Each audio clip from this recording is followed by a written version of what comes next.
এখানে এটার নাম কি এ বি এফ জি দিলাম, এফ জি। এরকম একটা সিলিন্ডার আকৃতির কূপ। তো এই কূপের মধ্যে পানি আছে, মনে করো এগুলো হচ্ছে পানি। হ্যাঁ, কূপের মধ্যে পানি আছে এবং কূপের মধ্যে ভাগ করা আছে যে এটা এতটুকু হচ্ছে এডি, এতটুকু হচ্ছে ডিসি, আর এতটুকু হচ্ছে বিসি। এবং এটার উচ্চতায় যে এডি এর উচ্চতা হচ্ছে 6 মিটার, আর ডিসি এর উচ্চতা 8 মিটার, আর সিবি এর উচ্চতা আমার হচ্ছে 6 মিটার। তাহলে আমার বললো এডি অংশের পানিটা খালি করতে আমার কি পরিমাণ কাজ করতে হবে, অথবা হ্যাঁ কি পরিমাণ কাজ করতে হবে, এডি অংশের কূপটা খালি করতে আমার কি পরিমাণ কাজ করতে হবে এটা বের করতে বলা হয়েছে। তাহলে আমার এডি অংশে কতটুকু পানি আছে এটা আমার বের করতে হবে। আমি শুরুতেই বলছি এটা সিলিন্ডার আকৃতির কূপ, আর সিলিন্ডার আকৃতির কূপের মধ্যে মনে করো এটা হচ্ছে গিয়ে কূপের যে ব্যাসের মান হচ্ছে মনে করো তোমার 5 মিটার। হ্যাঁ, ব্যাসের মান হইতেছে 5 মিটার। তাহলে এই অংশের খালি করতে কি পরিমাণ কাজ করতে হবে, কাজ মানে ডব্লিউ। ডব্লিউ সমান কি জানি আমরা, ডব্লিউ সমান জানি কি এফএস, ডব্লিউ সমান এফএস। আর এখানে আমরা কাজ ক্ষমতা শক্তিতে ডব্লিউ সমান লিখি এমজিএইচ, এমজিএইচ। তাহলে এম হচ্ছে কি আসলে এই অংশে, মানে এটা তো সিলিন্ডার আকৃতির কূপ, এই অংশে কতটুকু পানি আছে। তাহলে সিলিন্ডারের আয়তন নির্ণয়ের সূত্র কি, ভি সমান পাই আর স্কোয়ার এইচ, পাই আর স্কোয়ার এইচ। তাহলে সিলিন্ডারের আয়তন নির্ণয়ের সূত্র হচ্ছে পাই আর স্কোয়ার এইচ। তাহলে পাই তো 3.1416, আর এর মানে যে ব্যাস বলছে 5 মিটার, তাহলে ব্যাসার্ধ হবে 2.5 মিটার, 2.5 আর স্কোয়ার। আর উচ্চতা, উচ্চতা হচ্ছে এই যে এডি অংশের উচ্চতা কত, 6 মিটার। এডি অংশের উচ্চতা কত, 6 মিটার। তাহলে এখানে আমরা 6 বসালাম। তাহলে আয়তন কত আসে, আচ্ছা তাহলে আয়তনটা বের করো। আর হচ্ছে এখানে আমরা আয়তন যদি বের করি 117.8, হ্যাঁ হ্যাঁ 117.8, 117.81।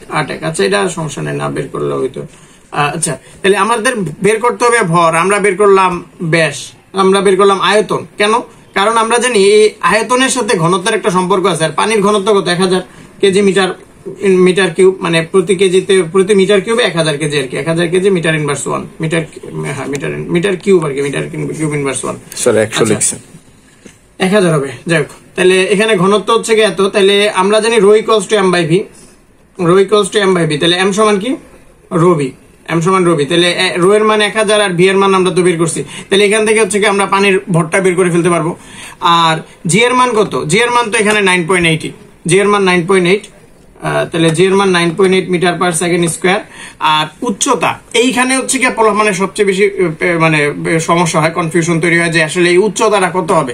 উচ্চতাটা তোমরা সবসময় মনে রাখবা গড় উচ্চতা। এই যে পানির যে উপরের লেভেল, এই উপরের লেভেলের পানিটা কি এই যে পুরাটা মানে উপরের লেভেলের পানিটা কিন্তু জাস্ট এখান থেকে এমনি পড়ে যাচ্ছে। তাহলে তার কিন্তু আসলে কোনো দূরত্ব অতিক্রম করতে হইতেছে না, মানে উপরের লেভেলের পানিটা হচ্ছে 0 মিটার দূরত্ব অতিক্রম করতেছে। আর এই যে ডি পয়েন্টের যে পানিটা, এর কিন্তু এই 6 মিটার দূরত্ব অতিক্রম করে তোমার পুরোটা পড়তে হবে।